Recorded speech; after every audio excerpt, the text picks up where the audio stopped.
future designers. So today we have a topic of a furniture designing. So यदि आपके पास ये question है how to draw a different furniture inspired by alphabet, so यहाँ पर हमें ideation पे work करना होगा. So here are some key points you have to follow.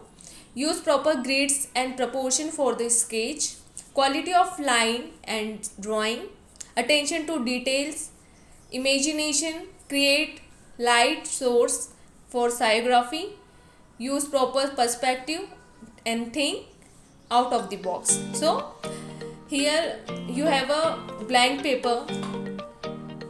So कैसे स्टार्ट करेंगे हमें ये ध्यान रखना है जो भी हम फर्नीचर क्रिएट करेंगे वो प्रॉपर पर्सपेक्टिव के साथ क्रिएट हो. ओके, मोस्टली स्टूडेंट्स यही मिस्टेक करते हैं कि हमारा जो ऑब्जेक्ट है वो 3D क्रिएट होता है जिसकी वजह से वो स्टिक फिगर के तरह दिखता है.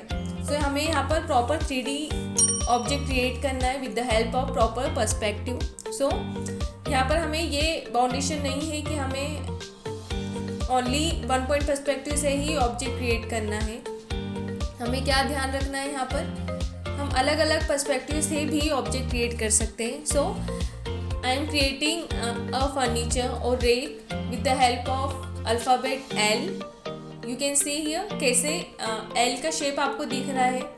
कुछ इस तरीके से हम उसे 3D क्रिएट करेंगे. देन उसमें डिटेलिंग कैसे करेंगे, हम उसमें शेल्फ क्रिएट करेंगे, ड्रॉर क्रिएट करेंगे और उसको अट्रैक्टिव दिखाने के लिए यहाँ पर हम ऑब्जेक्ट ड्राइंग करेंगे. ओके, सो यहाँ पर ऑब्जेक्ट ड्राइंग हमारे लिए इसलिए भी इम्पॉर्टेंट है क्योंकि ये कहीं ना कहीं किसी भी तरीके से क्वेश्चन में आपको पूछा जा सकता है. अब देखिए यहाँ पर कैसे डिज़ाइन के क्वेश्चन को आपको पूछा गया है कि कैसे आप फर्नीचर डिज़ाइन कर सकते हैं. अब यहाँ पर हम ये ट्राई करेंगे कि हमारा जो ड्राइंग है वो आउट ऑफ द बॉक्स कैसे क्रिएट हो. सबसे पहले तो हम हमारा सबसे पहले वाला जो आइडिया है उसे इग्नोर करेंगे, उसे रिजेक्ट करेंगे. क्यों? क्योंकि वो ऑलरेडी एग्जिस्ट कर रहा है. तो हम यहाँ पर ये ध्यान रखेंगे कि हमारा जो आइडिया है, जो फर्स्ट स्टेप है, उसे हमें फॉलो नहीं करना है. अब इस तरीके के क्वेश्चंस में हमें सबसे पहले ब्रेन स्टॉर्मिंग करनी होती है जिसमें हमें ये पता है कि हमारा जो प्लान है, जो हम ऑब्जेक्ट ड्राइंग करने वाले हैं, फर्नीचर डिज़ाइन करने वाले हैं, वो कुछ इनोवेटिव होना चाहिए जो ऑलरेडी एग्जिस्ट ना करता हो. तभी आपका यहाँ पर ड्राइंग डिफरेंट बनेगा और अट्रैक्टिव दिखेगा और ये इससे आपके प्लस मार्क्स गेन होंगे. नेक्स्ट आते हैं, हमने ड्राइंग कर ली है ऑलरेडी, हमने ओपन करते हुए बताया है. तो कुछ इस तरीके से छोटी छोटी बातों पर आपको ध्यान रखना है.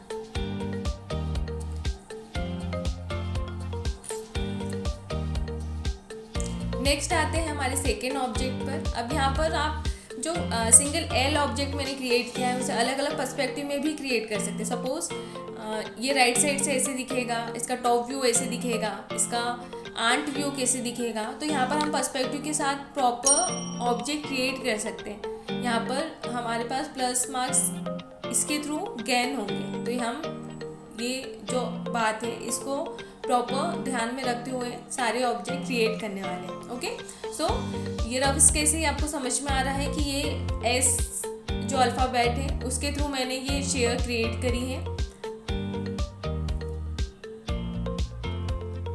हमें ये भी ध्यान रखना है कि हमारे आसपास जो डिज़ाइंस है वो ऑलरेडी एग्जिस्ट कर रही है या नहीं कर रही है. हमें प्रॉपर ऑब्जर्वेशन करना है किस तरीके से. अब यहाँ पर हमें नीड का भी ध्यान रखना है. एक डिज़ाइनर कैसे डिज़ाइन करता है कोई भी ऑब्जेक्ट को, वो सामने वाले पर्सन के, पब्लिक के नीड के हिसाब से, ओके, नीड के हिसाब से सारे ऑब्जेक्ट क्रिएट करता है. अब कुछ ऐसे भी ऑब्जेक्ट आपने देखे होंगे, ऐसे डिज़ाइंस भी देखे होंगे मार्केट में जो यूजलेस है, वो दिखने में अच्छी है बट किसी काम की नहीं है. तो यहाँ पर हमें ये ध्यान रखना है. तो इसे कंप्लीट करिए. हम अभी रफ ड्राइंग्स कर रहे हैं. फाइनल ड्राइंग करने से पहले हमें सबसे पहले की स्केचेस रेडी करने हैं, उसका हम ध्यान रखेंगे.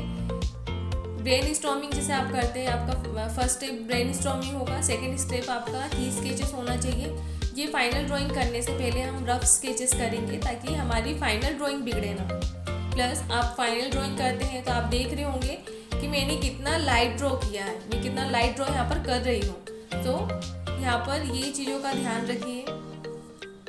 अब ऐसा लग रहा है कि हम कहीं गलती कर रहे हैं या वाला एंगल गलत है या फिर हम जो चाह रहे हैं बनाना वो गलत हो सकता है, तो हम क्या कर सकते हैं, चेंज कर सकते हैं। ठीक है, आपको ऐसा लग रहा है यदि मैं थर्ड जो अल्फ़ाबेट है वो के थ्रू क्रिएट करना चाह रही हूँ, मैं एक टेबल क्रिएट कर रही हूँ जो के थ्रू क्रिएट होगा। ओके, सो फ्रंट के तो प्रॉपर दिखेगा बट जो पीछे वाला के है वो प्रॉपर नहीं दिखेगा। तो मैं क्या करूँगी, यहाँ पर ये वाला जो ड्राइंग है मेरा इरेज करते हुए मैं प्रॉपर मेरे दोनों के को दिखाना चाहूँगी।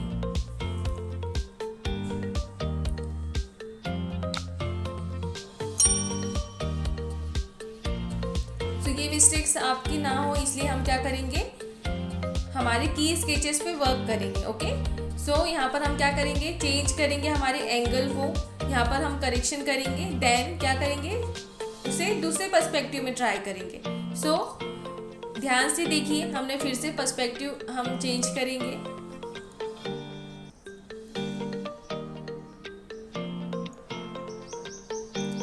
अब क्या करेंगे, हम यहाँ पर 1 पॉइंट को अवॉइड करते हुए हम 2 पॉइंट पर्सपेक्टिव की हेल्प से हमारा टेबल क्रिएट करेंगे। इसमें हमें दोनों बोथ साइड इक्वल दिखेगी। ओके, बोथ साइड हमें इक्वल दिखेगी जिससे दोनों साइड वाले जो के मैं बनाना चाह रही हूँ वो प्रॉपर दिखे।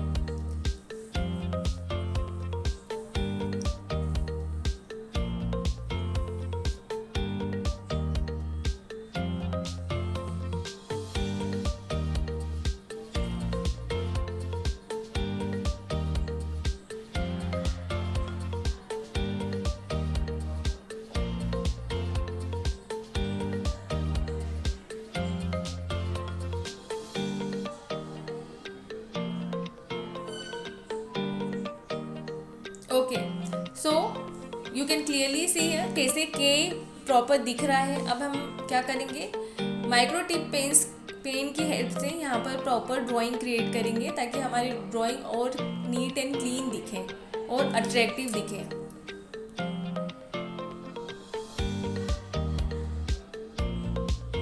सो फाइनल ड्राइंग करिए, प्रॉपर पेन का यूज़ करिए।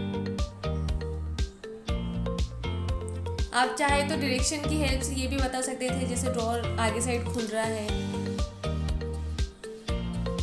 यहाँ पर हम एरो का भी यूज़ कर सकते हैं।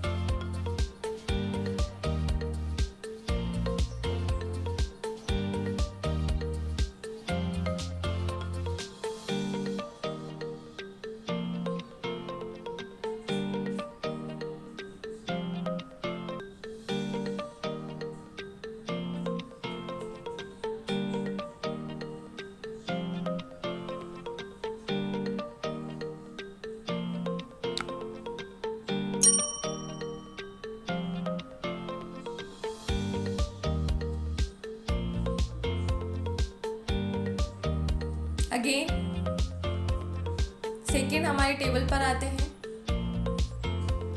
यहाँ पर लाइंस पर हमें प्रॉपर वर्क करना है। यदि आपकी लाइन स्ट्रेट नहीं आ रही है तो माइक्रो टिप पेन यूज़ करने से पहले हमें काफ़ी दिक्कत होगी। हो सकता है हम स्ट्रेट लाइन ना खींच पाए और हमारे हाथों में फ्लो ना हो, तो यहाँ पर हमें लाइंस की प्रैक्टिस करनी होगी। नेक्स्ट आते हैं थर्ड चेयर पर, जो एस के हेल्प से हमने क्रिएट किया है।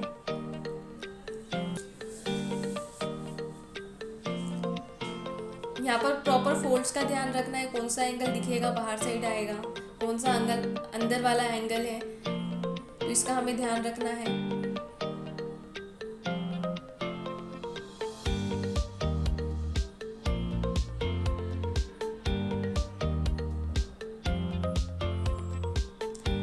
देन हमें जो रे क्रिएट किया है उसमें ये भी देखना है कि उसे यूज़ में कैसे लिया जाएगा।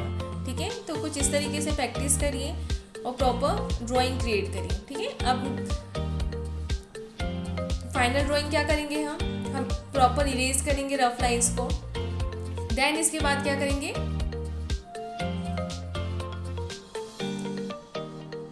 इसमें शेड्स क्रिएट करेंगे। सेकेंड स्टेप होता है साइग्राफी का, उसे हमें ध्यान में रखते हुए बनाना है। सारे जो एलिमेंट्स हम यहाँ पर ऐड कर रहे हैं वो हम फ्रॉम द फर्स्ट क्लास सीख रहे हैं। छोटे छोटे एलिमेंट्स यदि आप ऐड करते हैं तो ये काफ़ी अट्रैक्टिव लगता है। तो प्रॉपर ध्यान से वर्क करिए।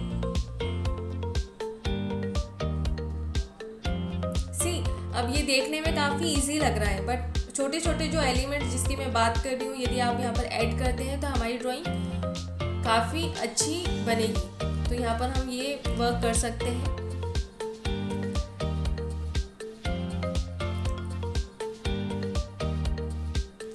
अब ड्रॉज वाला जो पार्ट है वो ओपन है, सो अंदर वाला पार्ट हमें डेप्थ के थ्रू क्रिएट करना होगा, डार्क क्रिएट करना होगा।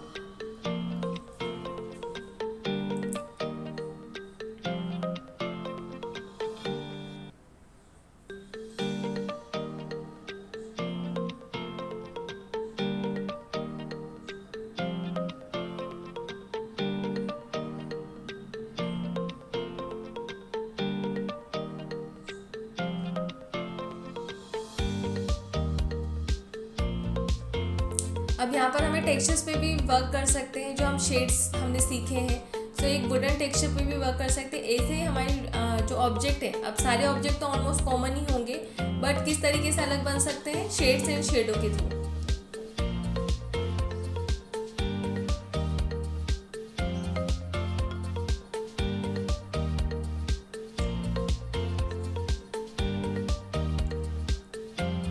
पेंसिल कलर यदि आप यूज़ करते हैं तो उसकी भी टेक्निक होती है। ट्राई करिए हमारे जो स्ट्रोक्स है वो एक ही डायरेक्शन में क्रिएट हो। अलग अलग डायरेक्शन में यदि आप पेंसिल स्ट्रोक्स क्रिएट करते हैं सो क्या होगा, हमारा जो 2D सरफेस है, जो पेज है, उसका इफेक्ट दिखेगा, वाइट सरफेस दिखेगा। सो यहाँ पर हमें यही ध्यान रखना है। अब यहाँ पर हमें शेड्स पर भी स्टडी करनी है। There are many types of shades of a single colour, तो हमें यहाँ पर ये ध्यान रखना है कैसे हम अलग कर सकते हैं। आप एक ही पेंसिल से अलग अलग शेड क्रिएट कर सकते हैं, तो इसकी भी स्टडी करिए।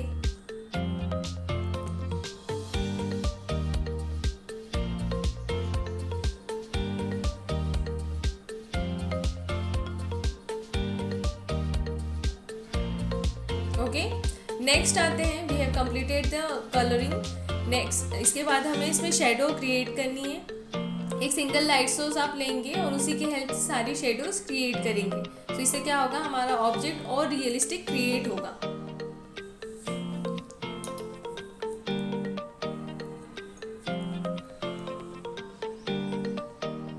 प्रॉपर शेडोज क्रिएट करिए। इसके बाद आप जैसे डिजाइनिंग का क्वेश्चन है तो एक्सप्लेन भी करेंगे आपने क्यों इसे यूज़ किया है, क्या यूज़ में आ सकता है, कौन सा अल्फ़ाबेट आपने यूज़ किया है। सो ड्राइंग के साथ साथ ये एक्सप्लेन तो हो ही रहा है ऑलरेडी, बट यहाँ पर हमें ये भी ध्यान रखना है कि एक्सप्लेनेशन करना है। ठीक है, सिंगल ऑब्जेक्ट का 2 लाइन्स का 3 लाइन्स का आप एक्सप्लेन भी करिए।